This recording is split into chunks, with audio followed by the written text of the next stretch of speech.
expensive way, and a very universal way as well. So, you know, from the standpoint of social media, you may have heard of it from your kids, from your grandkids, from people talking to you. Are you on Twitter? And you're like, I don't think so. So those are the types of things that I'm here to help you with, because that's my job. I'm also a former school teacher, taught 10 years prior to opening my business. And so I got kind of a wide variety of backgrounds. So I'm here today to talk to you about starting your own business, and particularly starting your own business in 30 days. How many of you would like to do that? Oh, good. Does it sound doable? Everybody kind of goes, oh no, 30 days, it's going to be a little tight, right? Well, here's what we're going to do. We're going to go through all of the basic things that I think that you need to do in order to start your business. And we'll talk a little bit about some of your business ideas and, you know, what you think is a good business idea these days, where you think you can go with it. And I'll give you some of my history of what I've done in my business and how it's either, you know, devastated me or helped me to get stronger, one or the other. The first thing is, why start a business now? Why is it now that all of a sudden that you are, or maybe you have been thinking about starting a business? Any reasons why? Tax purposes for me. Tax purposes, okay. Yeah, working part-time. Working part-time, okay. Working for yourself. Yeah. Can't get a job. Can't get a job, so we have to kind of create our own job, right? Yeah. I do have, at my place, do my passion. Work is fine, I've got a job, and it's kind of not very stimulating. Yeah, the stimulation, sometimes people get to a point in their life and they go, you know, I get up every morning, I go to work, I go home, you know, I mean, what is there? I mean, it's kind of like, you know, I need something more than that. And that's probably the reason that I started my businesses. I actually started my first business when I was about 5 years old, and that was a lemonade stand. And I remember my mother making the Kool-Aid and setting it out there on the table for me, and we just, us kids, we just sit there and we flag everybody down and try and get them to buy as much as we could. And we just thought that was the greatest thing.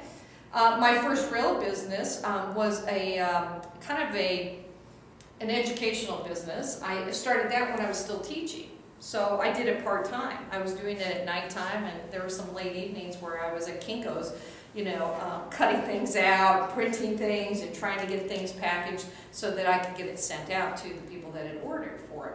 So, you know, there are various reasons why we start a business, and they're all good reasons. I just gave you a couple of them because this is what I'm hearing. I'm hearing I need some extra money. And you probably have been inundated with a lot of the MLMs that are out. You've also been inundated with Mary Kay Cosmetics, you know, those types, Amway type of products, those types of things. Those all, you know, kind of fall within the classification of a business if you interpret it that way. A lot of times people aren't comfortable doing those type of businesses. They have a concept that they want to go with, and I'm just including those types of things so that you understand that, you know, you can do those businesses in 30 days. You can get them up and running really quick. Tired of being laid off. My oldest sister gets laid off, then she gets called back, and she gets laid off, and then she gets called back. And, you know, she's kind of like, okay, I'm tired of being a ping pong, you know? I'm tired of somebody making that decision for me instead of me making my own decision. Can't find a job. A lot of people, you know, you have different interesting backgrounds of work that you've done in the past, and for whatever reason, you just can't seem to get into, you know, that market. I was sitting at Starbucks yesterday, and there was this kid, young kid, and he was being interviewed by one of the printing companies in town here, and I was listening to the conversation, as I always do, because I find it fascinating to listen to people, first of all, interview people, and second of all, the responses that come back. And, you know, the guy says, well, why do you want to work for us? And he goes, well, I need a job. And, you know, I mean, that's probably not what he wanted to hear, but that was the honest truth, is that I need a job. And it's like everybody else that's out there. It's like, I need to work. I need to make some money. Have to stay home to take care of family or parents or kids, okay?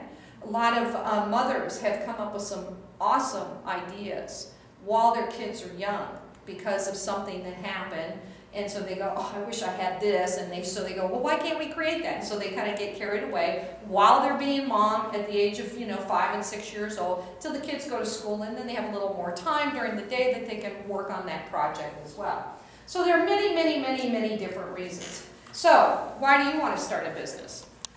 Well, you've kind of given me some of those reasons, but you really have to think a little bit deeper than that. You really have to understand. We had dinner last night with a gentleman, and he's been laid off for, I don't know, how many months has he been laid off? What do you? About a year he's been laid off. And he's struggling with what he wants to do next, Well, a year's a little too long to wait. And a lot of times people go, well, I don't really know, and I don't want to do something until I really know. Well, I've got news for you. I probably have tried, started, and maybe failed on most of them, about 20 different businesses. So for me, it's almost like I do a business a year, just because I want to see what's going on. And it doesn't bother me that I fail at them. And that's the biggest reason why people don't start businesses, is because they think, oh, I'm going to fail, and then everybody's going to say, well, you failed, and you shouldn't have started it in the first place, and da-da-da. So you got to keep those things in perspective while you're looking at different avenues for you to try and start a business. I've given you some types of businesses to start, and these are just something to just kind of stimulate your brain. And all of these I've put into your handout, so it's not like you have to, write them down or anything. Bookkeeping tends to be a big thing if you have any type of background in that. Catering, if you can cook, and people say you cook well, catering is pretty easy. Doesn't mean you have to cater for a group of 300. It could be a catering group of 5 to 10, a nice little intimate party type of thing. Children's party planning. Some people are really good with kids. And so it's a great way for them to say, don't worry about it, I'll take care of it. I'll bring all the paper plates and all of the stuff and the clown and everything, and we'll just do the party, And parents love that because they don't want to have to do the cleanup on it. Custom closet systems. One of the things I found is that some men that are unemployed are really good at putting together things. I don't know about you, but I'm not very good at that. And I hate to even try, because I try to read the instructions and I say, forget it, so then I try and do it by feel and it doesn't work. So there's a lot of people out there that want to redo like closets inside the house or even in the garage. Men particularly are good at that. So to start a business of a custom closet thing, easy business to start. Just have to have a couple of tools basically. Some business cards, let's get going and start advertising for ourselves. House sitting or pet sitting. Very easy to do, right? I mean, if you're available to be able to go into the house and watch the house, stay there. Some people like that. Some people don't require that you do that. Some people just say, can you check on the house and pick up the mail and the newspapers and put them inside and just make sure everything is watered and so on and so forth. Again, very easy business to start. Office help.